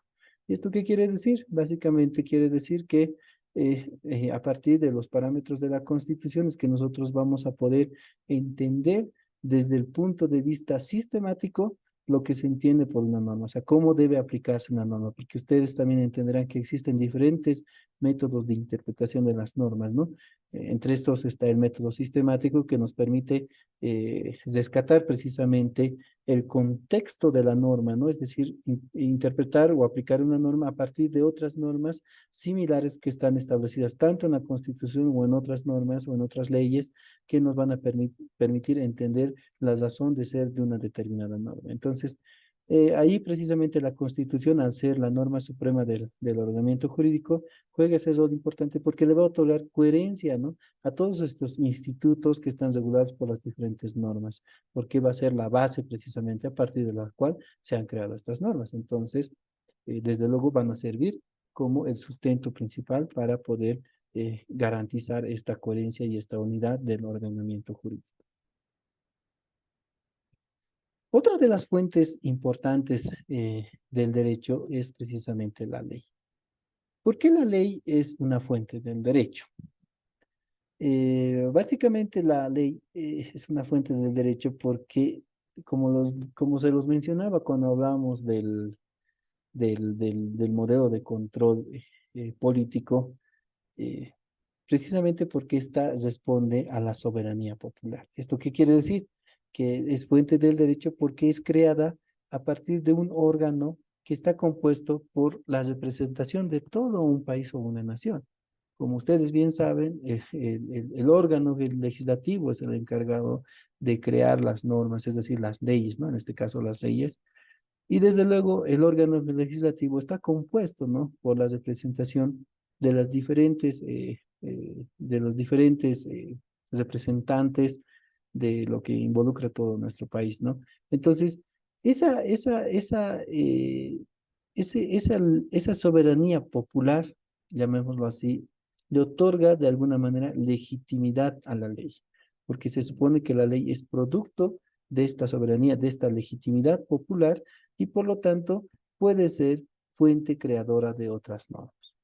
Entonces, ¿por qué decimos que entonces es fuente del derecho? Primero, porque como les decíamos, emana de un poder legítimo, ¿no? Que está precisamente reconocido en la Constitución y forma parte del Estado, ¿no? Y ahí hablamos de los conceptos de la soberanía popular, que es otorgada, en este caso, al órgano legislativo. También es fuente del derecho porque tiene un carácter obligatorio y general. Esto quiere decir que la ley no solamente está destinada a un determinado grupo social o a una persona en particular. En todo caso, la ley, como ustedes bien saben, tiene este carácter de generalidad. Por lo tanto, es aplicada a toda la ciudadanía o a todo el conglomerado social de una determinada nación. Por lo tanto, es de cumplimiento obligatorio para todos estos, pues de lo contrario, es decir, su incumplimiento acarrearía, ¿no?, una determinada sanción. Entonces, al ser general y al ser de cumplimiento obligatorio, desde luego la ley va a producir, ¿no? Va a producir la generación de nuevas normas, ¿no? En todo caso, como ustedes saben, una ley es regulada por un reglamento, posteriormente un reglamento por un manual, etcétera, etcétera. Entonces, si se pueden dar cuenta, la ley también se va a constituir en una fuente del derecho porque va a permitir precisamente la creación o la modificación de una determinada norma, ¿no? O la incorporación de esta norma dentro de un determinado ordenamiento jurídico. También es fuente del derecho porque las leyes van a regular los derechos y los deberes. Básicamente lo que hace la ley es crear, modificar o extinguir los derechos y las obligaciones, ¿no?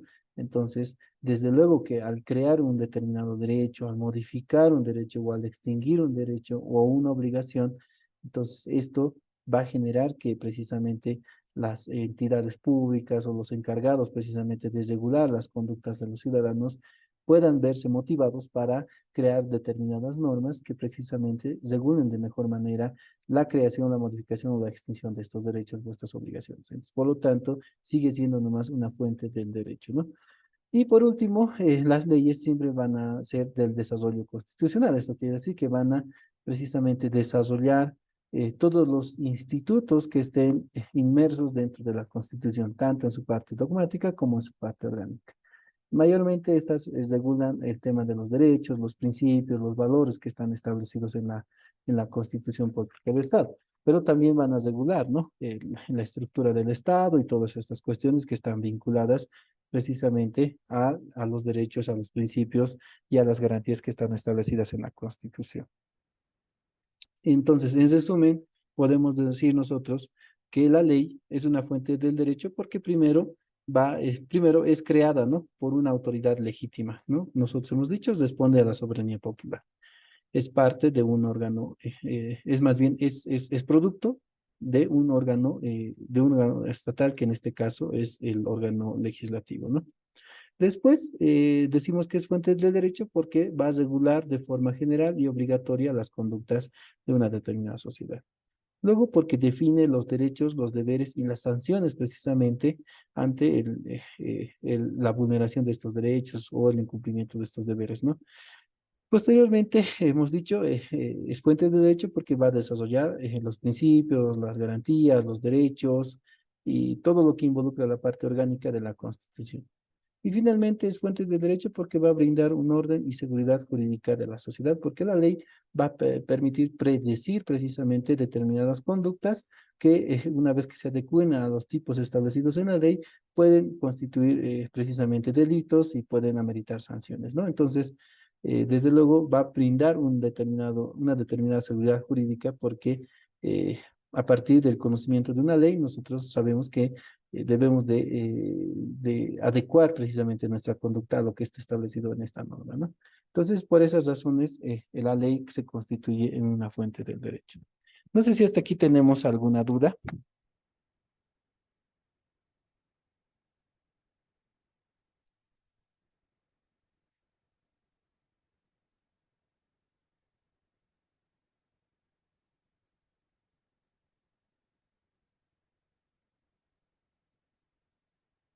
Bueno, ya para culminar tal vez la clase, vamos a hablar de dos fuentes más que son importantes a tiempo de hablar de las fuentes del derecho.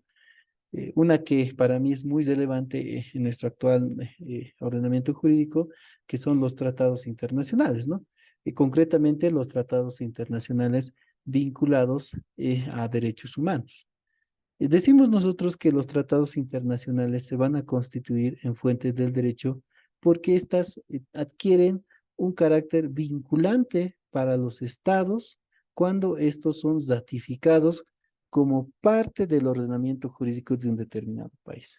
Esto quiere decir que los tratados internacionales se van a constituir en fuentes del derecho porque van a crear derechos y obligaciones de cumplimiento obligatorio en el ámbito nacional e internacional. Más concretamente, cuando estos son ratificados en un determinado estado, pues pasan a formar parte del ordenamiento jurídico y por lo tanto, al igual que la ley, tienen un carácter obligatorio y un carácter general, ¿no?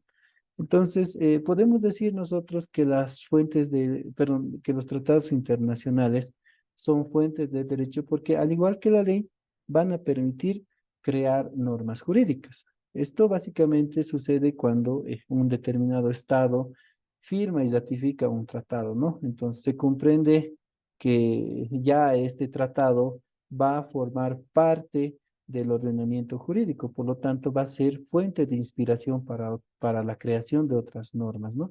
Porque desde luego al establecer determinadas obligaciones para el Estado, va a generar que el Estado, a partir de sus órganos del poder público, vaya a crear normas que regulen de mejor manera las obligaciones que están establecidas en los tratados internacionales y con mayor razón en los tratados internacionales vinculados a derechos humanos. Luego podemos decir que los tratados internacionales son fuente del derecho también porque éstas tienen una jerarquía dentro del ordenamiento jurídico. Entonces, aquí nos vamos a ir un poquito a hablar sobre el tema del bloque de constitucionalidad, ¿no? Nosotros conocemos en nuestra Constitución Política del Estado, en el artículo 410, que existe un bloque de constitucionalidad que precisamente regula de alguna manera la jerarquía de los instrumentos normativos que van a regular nuestra sociedad. Concretamente, este bloque de constitucionalidad está compuesto por la Constitución Política del Estado, nuevamente, ¿no? En la cúspide del ordenamiento jurídico. Posterior a ello, a partir de lo establecido en el 410, van a estar los tratados internacionales sobre derechos humanos. Luego van a estar las leyes, ¿no? Tanto nacionales, departamentales, municipales, y también dentro de este mismo rango, las normas de las naciones y pueblos indígena, originario y campesinos. Y en la base van a estar los decretos, los reglamentos, las otras resoluciones, incluso los contratos de particulares, ¿no? Entonces, básicamente, cuando hablamos de las fuentes del derecho, entendemos que los tratados internacionales se constituyen también en fuentes del derecho porque forman parte del bloque de constitucionalidad. Con mayor razón, cuando nos vamos a hablar un poquito del artículo 256 de la Constitución Política del Estado, que básicamente establece, ¿no? Que cuando se trata de derechos humanos, eh, bueno, más bien cuando se trata de tratados internacionales que reconozcan derechos que garanticen de mejor manera la tutela de determinadas situaciones de los individuos de una nación, estos tratados incluso pueden ser antepuestos, ¿no? A la Constitución. Es decir, que precisamente estos tratados pueden adquirir una jerarquía incluso superior a la Constitución Política del Estado. Entonces, en este caso, estamos hablando básicamente de la interpretación que debe realizar el juez a tiempo de conocer un determinado caso, ¿no? En todo caso, cuando considere que una norma, más bien un derecho, es mejor tutelado por un tratado internacional que ha sido ratificado por el ordenamiento jurídico nacional, entonces tendría que aplicar con preferencia este derecho, ¿no? Entonces, como dice el artículo 256, los tratados internacionales en materia de derechos humanos que hayan sido ratificados por el Estado se aplicarán con preferencia dentro de la legislación interna. Entonces, esto significa que si hay algún conflicto, por ejemplo, entre la norma nacional y un tratado internacional, y cuando hablamos de norma nacional, incluso estamos hablando de la Constitución, desde luego va a prevalecer lo que está establecido en el tratado, ¿no? Ahí también podemos hablar sobre el tema no solamente de las normas que están establecidas en los tratados internacionales, también podemos hablar de los entendimientos jurisprudenciales que son emitidos por las cortes internacionales, por ejemplo, la CIDH, ¿no? Que emite precisamente sentencias donde se hace la interpretación de los diferentes tratados que regulan esta corte y estos entendimientos jurisprudenciales pueden ser también rescatados en nuestro ordenamiento jurídico, ¿no? Ahí, por ejemplo, y esto lo vamos a hablar también más adelante, hablamos del estándar jurisprudencial más alto, ¿no? Cuando nosotros encontremos algún tipo de conflicto entre los entendimientos jurisprudenciales que están vigentes, ya sea dentro del ordenamiento jurídico interno o en relación al ordenamiento jurídico internacional, en este caso a los tratados o a la jurisprudencia de las cortes internacionales, nosotros tenemos que hacer un ejercicio donde tenemos que establecer cuál de estos constituye el estándar jurisprudencial más alto.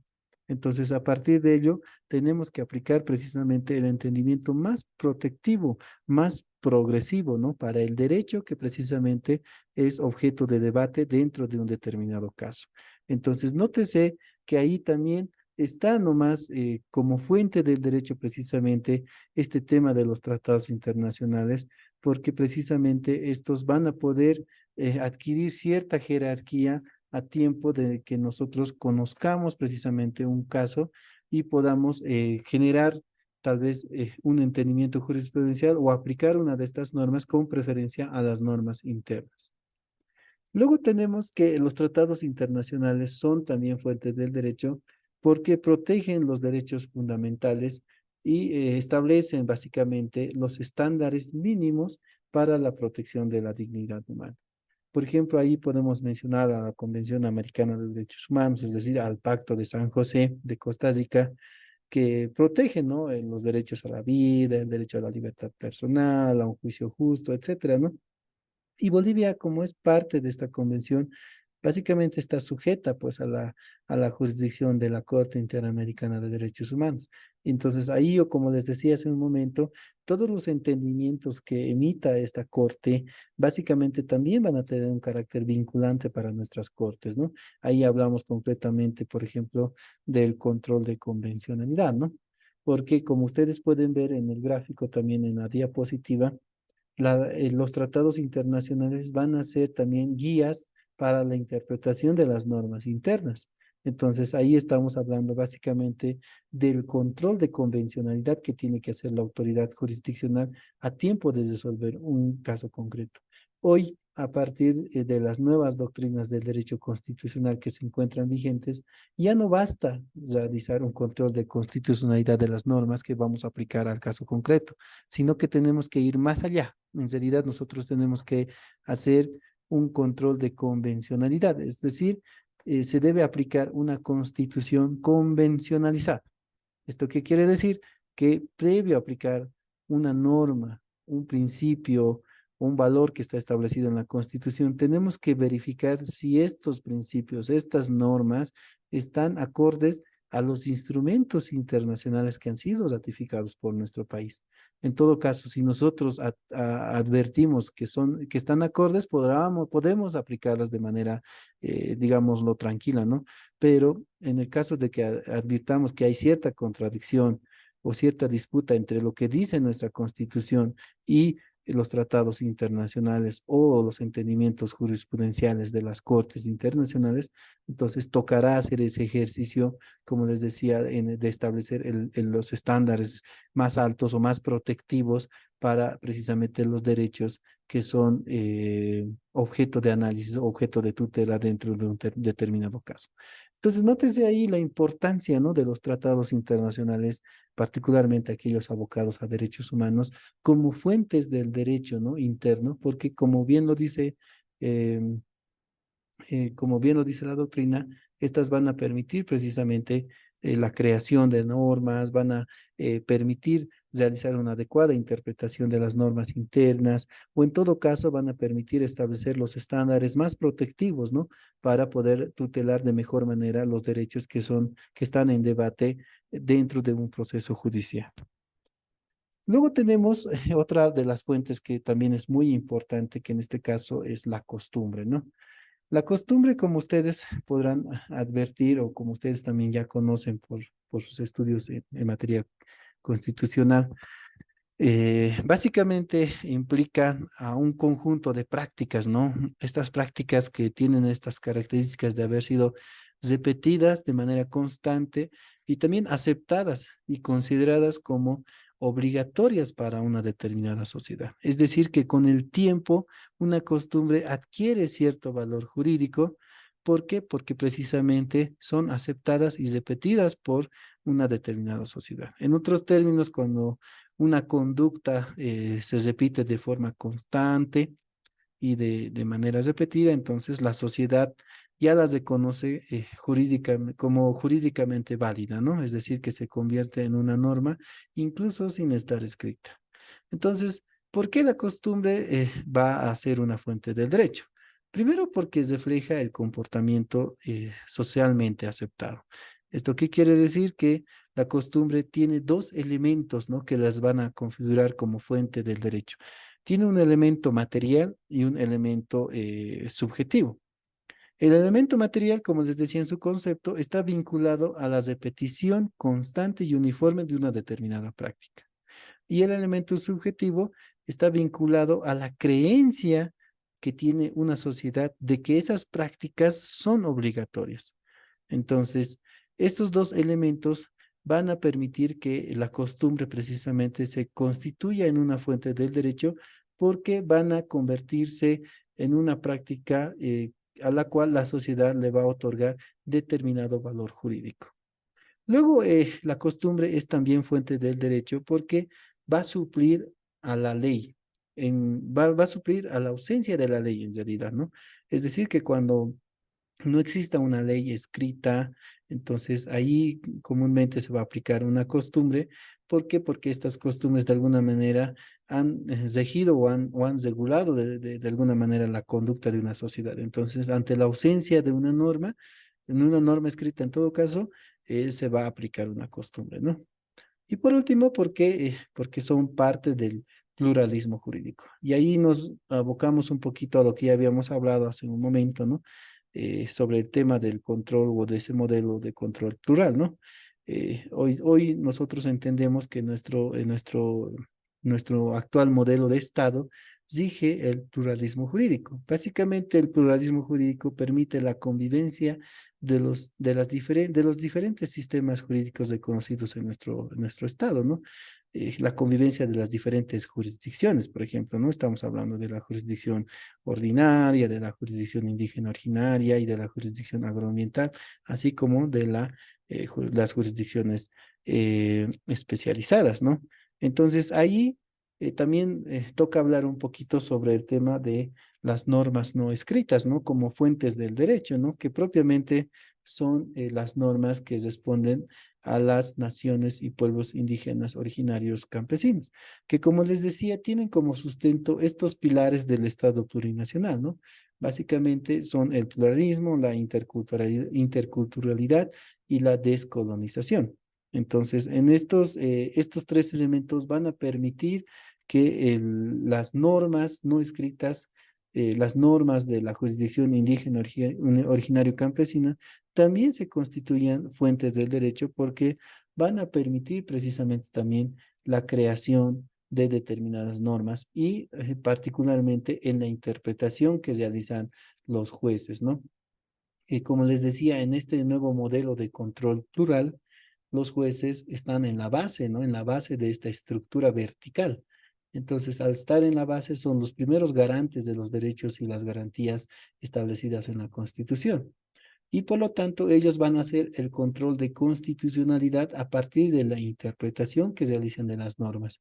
Y como les había indicado, este carácter plural responde al hecho de que esta interpretación ya no propiamente es realizada solamente por las normas positivas, ¿no? Sino también se deben tomar en cuenta las normas no escritas. Entonces, ahí el juez se ve obligado en realidad en tomar en cuenta todas aquellas normas que precisamente estén vinculadas a la jurisdicción indígena o campesina. Por ejemplo, aquí podemos hablar de un concepto muy interesante que es la interpretación intercultural. El juez, para poder establecer un precedente jurisprudencial en un caso concreto que involucre a las naciones y pueblos indígenas originarios campesinos, puede realizar una interpretación intercultural donde se tomen en cuenta varios conceptos, ¿no?, propios de las naciones y pueblos indígenas originarios campesinos. El Tribunal Constitucional Plurinacional y la doctrina establecida en relación al modelo de control plural hablan, ¿no?, sobre algunas metodologías. Por ejemplo, la doctora María Elena Tart nos habla sobre la metodología de la chacana, que es un método muy interesante cuando hablamos de la interpretación intercultural. Y en esta metodología lo que nos dice esta autora es que el juez, a tiempo de resolver un caso donde estén participando o involucre a las naciones y pueblos indígenas originarios campesinos, no solamente debe basarse en las normas positivas, en las normas escritas, sino también debe conocer, dice, los usos y costumbres de estas naciones o de las personas que son parte de estas naciones indígenas, ¿no? Y concretamente en la metodología de la chacana dice que para poder aplicar o interpretar una norma, el juez debe conocer el saber, el hacer y el conocer de precisamente de la realidad propia de esta persona que es parte de la comunidad indígena o en todo caso cuando juzgue un asunto vinculado a toda una comunidad, ¿no?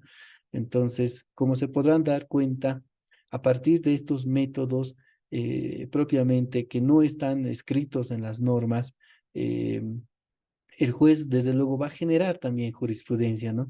Jurisprudencia que en un punto va a poder constituirse en un precedente que va posteriormente a regular también conductas en casos similares. Entonces, nótese, ¿no?, la importancia también de las normas no escritas propiamente de la jurisdicción indígena, originaria y campesinas como fuentes del derecho, ¿no? La hemos relacionado un poquito a la costumbre porque entendemos que la costumbre tiene un concepto muy similar a las normas no escritas de las naciones y pueblos indígenas, originarios y campesinos. Claro que siempre hay una distinción, ¿no?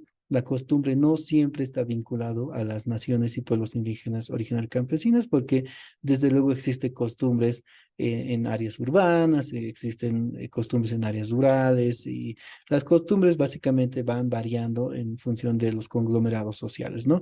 Pero sí tienen alguna relación por el tema de la práctica, ¿no? Es repetida que tienen estas y por el carácter normativo que le dan a estas prácticas determinados conglomerados sociales. Entonces, todos estos elementos nosotros los debemos de tomar en cuenta cuando hablamos de fuentes del derecho, porque van a ser estos precisamente los pilares a partir de los cuales tanto el legislador, hablemos del órgano legislativo, como también el aplicador de la norma e intérprete, que en este caso es el juez, van a tomar en cuenta para poder crear normas que van a regular la conducta de una determinada sociedad, ¿no? Entonces, con esto estaríamos tal vez concluyendo la disertación correspondiente a esta clase. No sé si tenemos algunas dudas, algunas consultas. Entonces, podemos ahorita nosotros hablar de esto para que precisamente podamos absolver sus dudas, ¿no?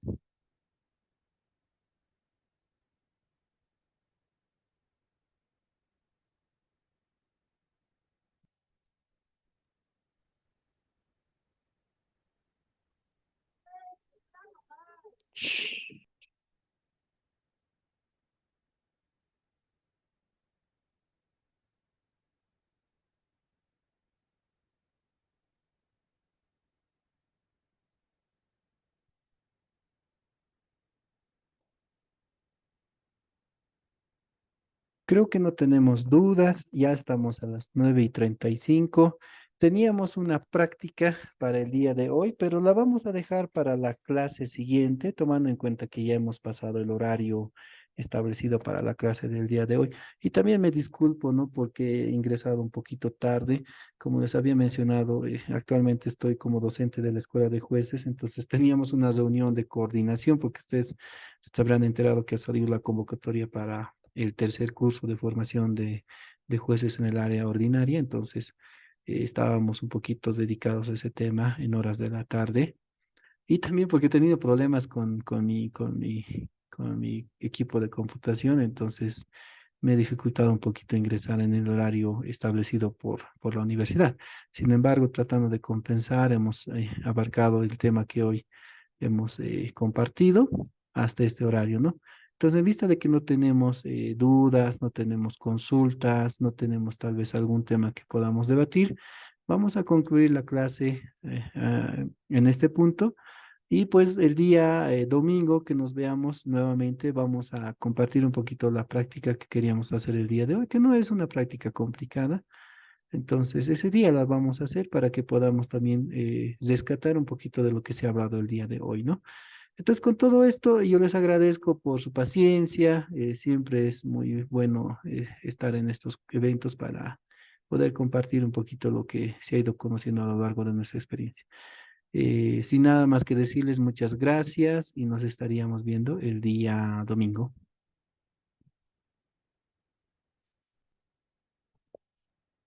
Buenas noches, Hasta doctor. luego, doctor. Buenas noches.